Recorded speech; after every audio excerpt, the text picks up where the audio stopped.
আমি থাকবো সংসারের অধিপতি, শুধুমাত্র আমি, দেবরাজ ইন্দ্র। এবার এই সৃষ্টিকে আমি আমার মতো করে পরিচালনা করব।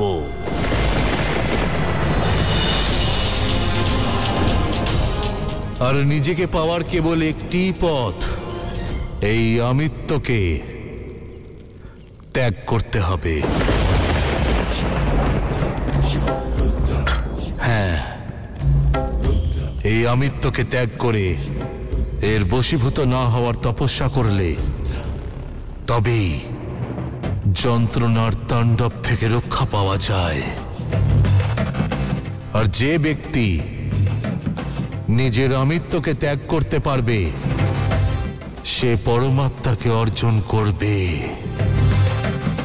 তারপর আর কোনো লোভও থাকবে না, আর কিছু প্রমাণও করতে হবে না, আর কিছু নিয়ন্ত্রণও করতে হবে না। কিন্তু যখন এই অহংকার, এই আমিত্ব মস্তক তুলে দাঁড়াবে, তখন সেটাই হবে যা রাজা দক্ষর সাথে হয়েছিল।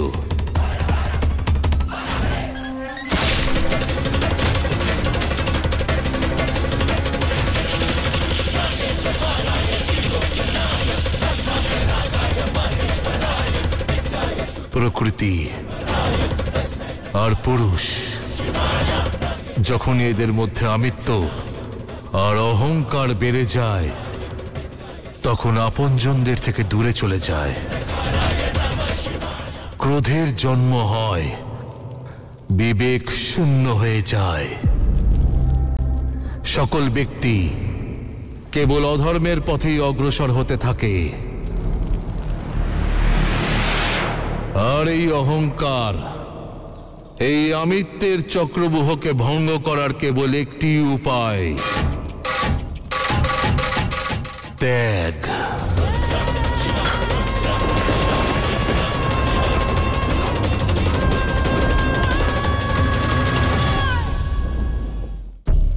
আপনি বটুক ভৈরবের অবতার কেন নিলেন? আপনার ক্রোধের অগ্নি কেবল তখনই শান্ত হয়েছিল যখন আপনি গণেশের সামনে ছিলেন। তখন আপনি মহাকালী নন, মা কালী ছিলেন।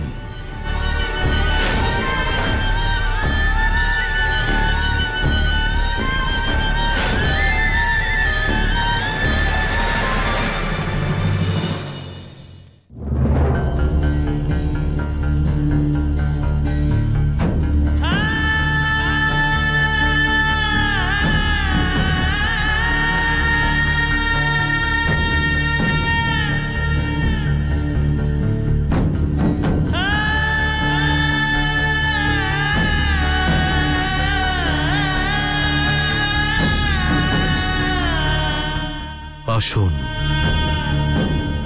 মহাকালী থেকে মহাগৌরী হয়ে ওঠার সময় হয়ে গেছে। চলুন।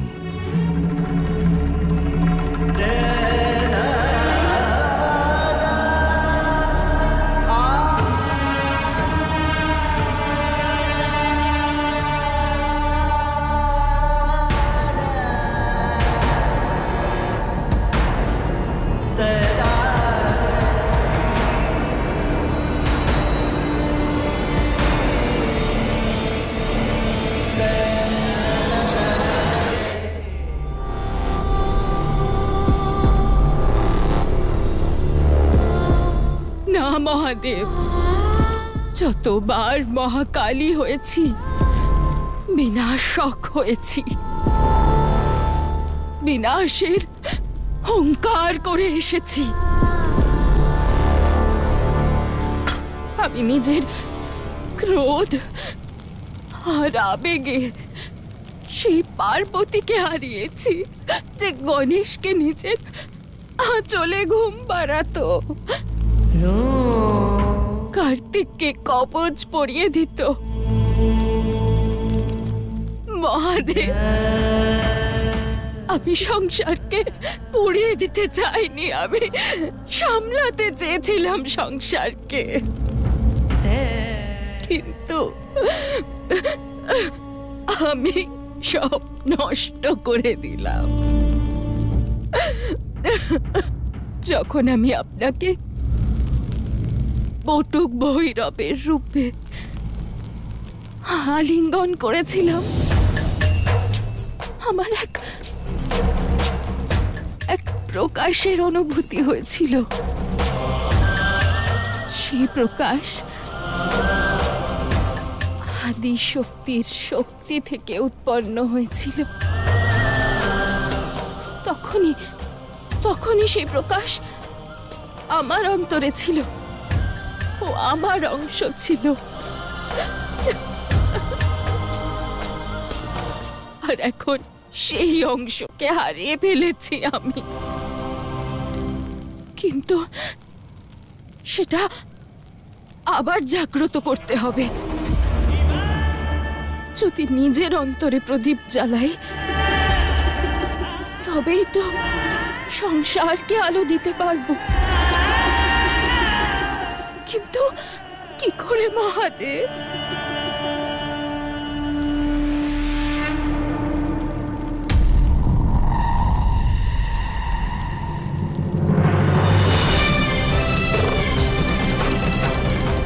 আমি সাহায্য করব মাতা।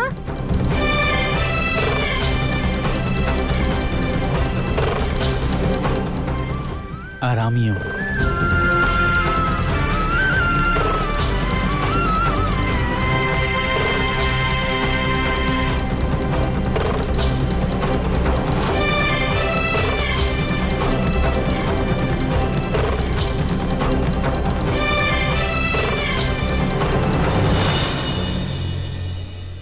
নারায়ণ, আনন্দের এই উপলক্ষে আমাদের একটা উৎসবের আয়োজন করা উচিত। কেমন উৎসব ইন্দ্র?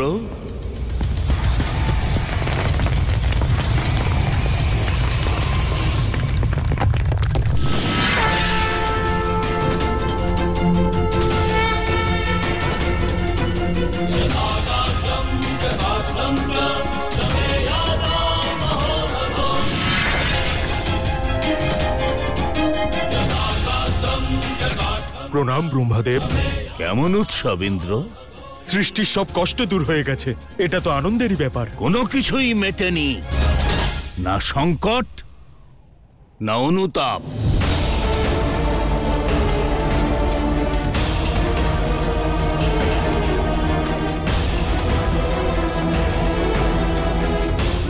আপনার চার মস্তক জ্ঞান, বুদ্ধি, চেতনার রচনা ছিল ব্রহ্মদেব, কিন্তু এই পঞ্চম মস্তক কেবল অহংকার ব্রহ্মদেব। আপনার পঞ্চম মস্তিষ্ক পুনরায় জাগ্রত হয়েছে ব্রহ্মদেব। ভেবে দেখুন, আপনার এই পঞ্চম মস্তক অহংকারের সূচক।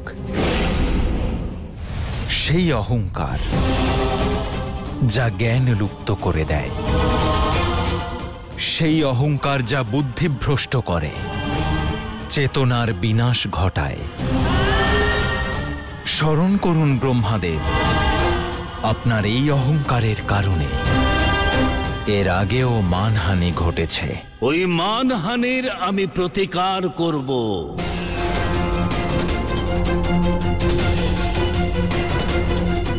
এবার আমি এটা সিদ্ধ করে দেব নারায়ণ। এই মুখ অহংকার আর অজ্ঞানের নয়, জ্ঞান এবং অকল্পনীয়তার প্রতীক।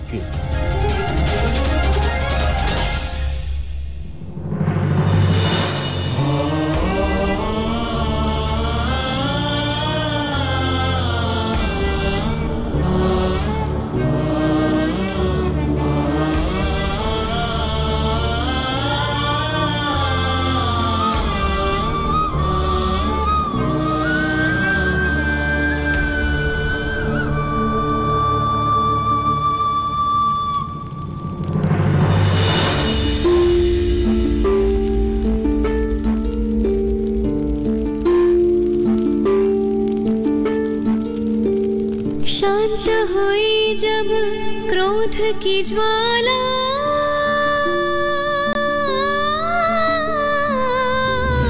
करुणा का तब बिखरा उजाला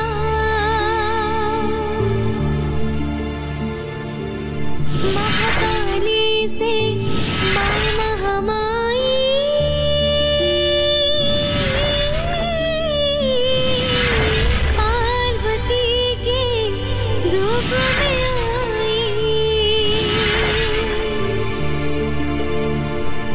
शिव की विशेषता शक्ति की दिव्यता दोनों ही प्रेम की है भव्यता तप त्याग तांडव परिचय है दोनों के दोनों से दोनों की है पूर्णता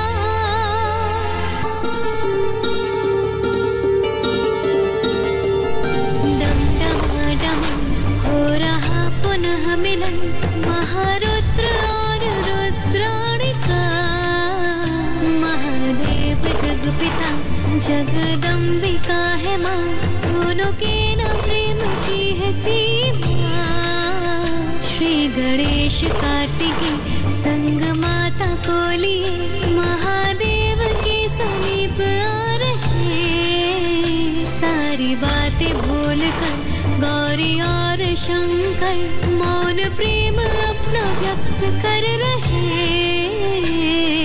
शिव मधुर है शक्ति स्वयं पूर्ण है ऐसा प्रेम डोर है जो टूट ना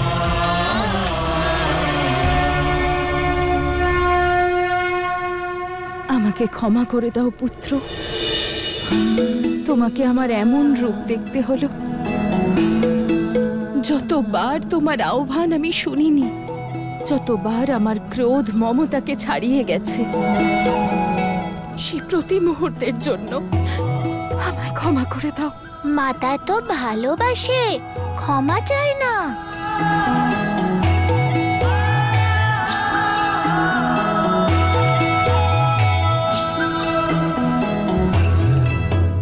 মাতার থেকে প্রাপ্ত ক্রোধ এবং প্রেম উভয়ই সন্তানের জন্য অতি আবশ্যক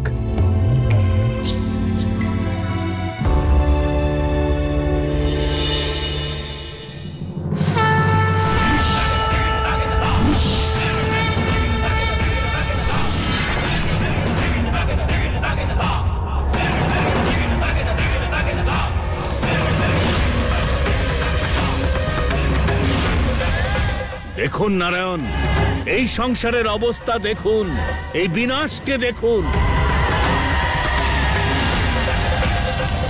যখনই শিব শক্তি নিজের উদ্দেশ্য বিচ্যুত হয় তখনই সংসারে সর্বনাশ নেমে আসে আর যখনই সে পুনরায় শান্ত হয় তখনই সে তার সমস্ত ভুলের উত্তর খুঁজতে বেরিয়ে পড়ে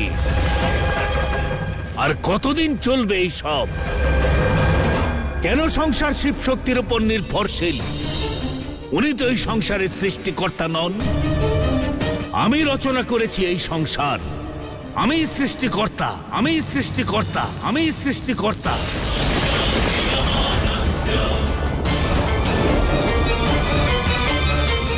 আর এখন এই নতুন সংসারের নির্মাণ আমি করব আমি করব আমি করব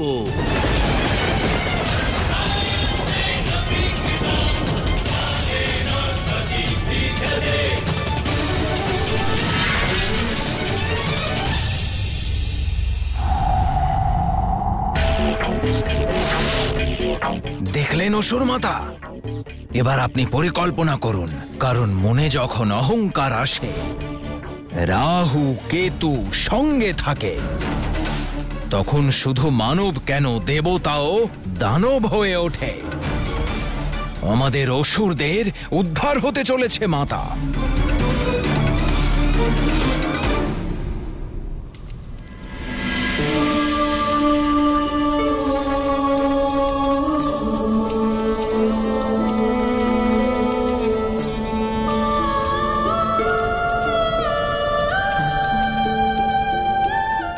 প্রকৃতির দেবী হয়েও আমার নিজেরই সংসারের কত ক্ষতি করেছি আমি। এটাই তো বিনাশের অর্থ দেবী। যে সৃষ্টিকে নির্মাণ করতে সহস্র বর্ষ লেগে যায়, তাকে মুহূর্তের মধ্যেই নষ্ট করে ফেলা যায়।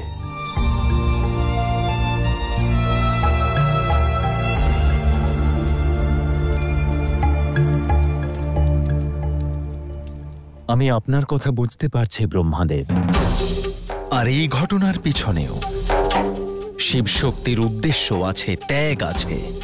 কিন্তু এই কথা বলার জন্য না এই পরিস্থিতি উপযুক্ত, আর না এই সময়। এই মুহূর্তে আপনার বিবেককে অহংকার নিয়ন্ত্রণ করছে ব্রহ্মাদেব। আপনি আত্মমন্থন করুন শান্তিতে, আর নিজেকে খানিকটা সময় দিন। সময়ই তো নেই নারায়ণ। আমি এখনই এই মুহূর্তে এক যজ্ঞানুষ্ঠানের ঘোষণা করছি।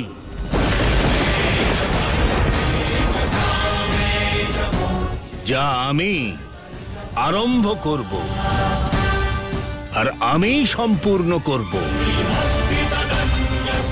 সবাই আসবেন সেই যজ্ঞে, আশীর্বাদ করবেন, আর এই সংসারকে সুন্দরভাবে গড়ে তুলতে আমাকে সাহায্য করবেন।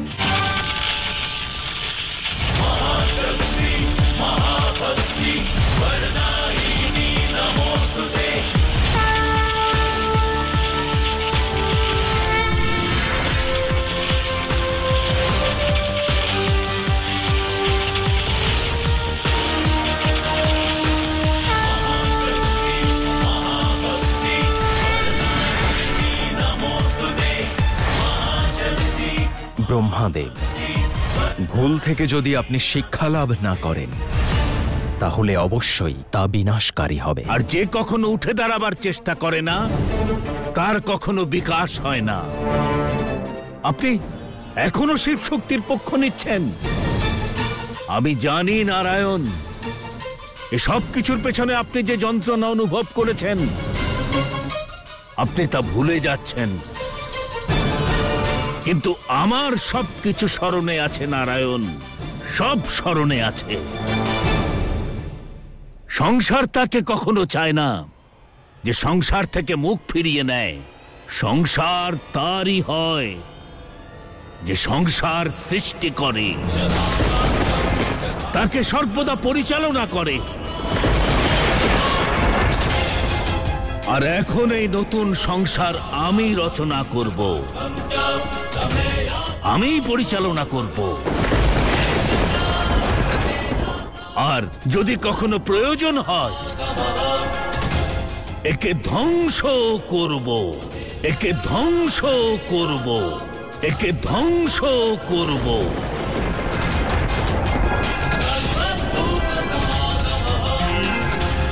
এটাই আমার উদ্দেশ্য।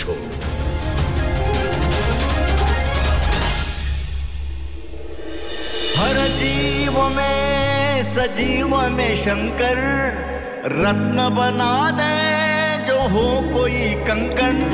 पशु पक्षियों के संगी साथी नाथ है सदा, कैलाशनाथ कृपावान होते सर्वदा।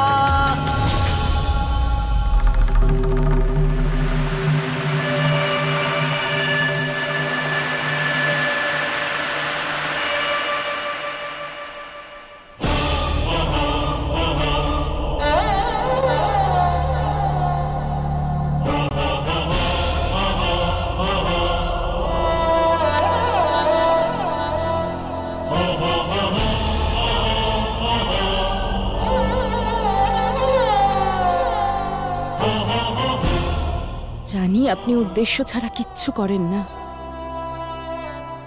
কিন্তু এর উদ্দেশ্য কি হতে পারে? উদ্দেশ্য প্রকাশ করা সম্ভব নয় দেবী, উদ্দেশ্য বুঝে নিতে হয়। আপনি ধরে নিতে পারেন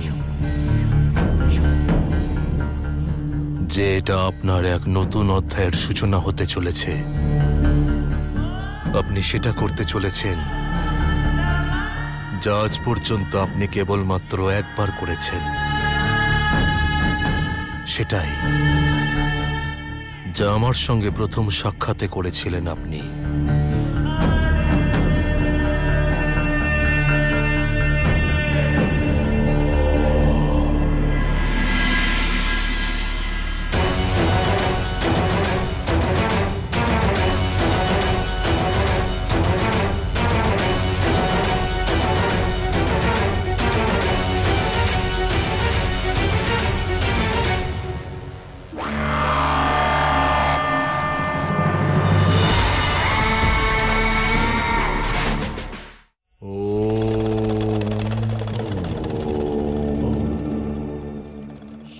শিক্ষা শিক্ষা হলো সেই অস্ত্র যা হাতে নয় আচরণে প্রদর্শিত হয়।